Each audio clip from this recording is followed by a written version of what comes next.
रियासत में कांग्रेस सिर्फ 2 हलकों तक महदूद रहेगी, साबिका चीफ मिनिस्टर केसीआर का बयान। तेलंगाना में कांग्रेस और बीजेपी के दरमियान खुफिया मुफाहमत, वादों की तकमील में हुकूमत का नाकाम। बीआरएस के सरबराह व साबिका चीफ मिनिस्टर केसीआर ने कहा कि लोकसभा के इलेक्शन में कांग्रेस सिर्फ 2 हलकों पर ही कामयाब हो सकेगी और आइंदा 1 साल में कांग्रेस इख्तिदार से महरूम हो जाएगी। चीफ मिनिस्टर रेवंत रेड्डी का झुकाव बीजेपी की तरफ हो जाएगा।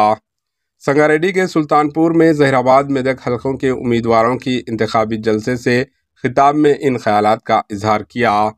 केसीआर ने कहा कि कांग्रेस हुकूमत 100 दिनों में अवामी एतमाद से महरूम हो चुकी है।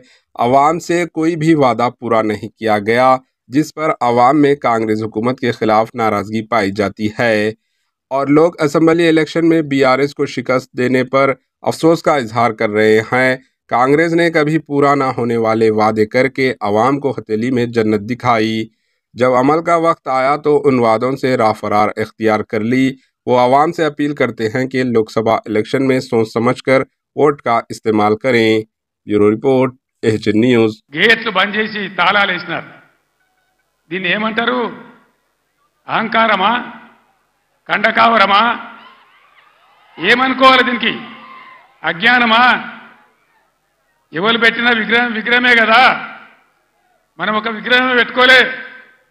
ఆయన పెట్టిన ఆర్టికల్ 3తోనే తెలంగాణ వచ్చింది కాబట్టి రాష్ట్ర సెక్రటేరియట్ కూడా సచివాలయానికి కూడా అంబేద్కర్ మహనీయుని పేరే పెట్టుకున్నాం. విగ్రహం కాడికి పోలే. మరి ఆ సెక్రటేరియట్ ఎందుకు కూర్చుంటున్నారు? సిగ్గు లేకుండా కూర్చుంటున్నారా? అది కూడా అంబేద్కర్ పేరు మీదనే ఉన్నది కదా. యాదగిరి గుట్ట కూడా బీఆర్ఎస్ గవర్నమెంటే కట్టింది. మరి ఆడిపోయి ఎందుకు మొక్కుతున్నారు? ఎమ్మెల్యేలు ఉండే క్వార్టర్లు కూడా బీఆర్ఎస్ గవర్నమెంటే కట్టింది. గెలిచిన కాంగ్రెస్ ఎమ్మెల్యేలు దానిలో ఎందుకుంటున్నారు? అంటే అన్ని తీసేస్తారా?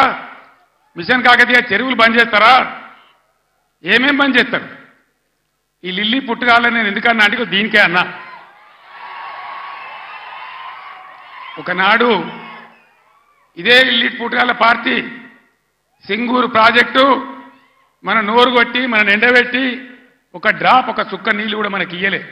హైదరాబాద్కి ఇచ్చినారు. బాధపడ్డాం, ఏడ్చినాం, పొలాలు ఎండిపోయి. एएचएन न्यूज को लाइक करें, शेयर करें और सब्सक्राइब करना ना भूलें।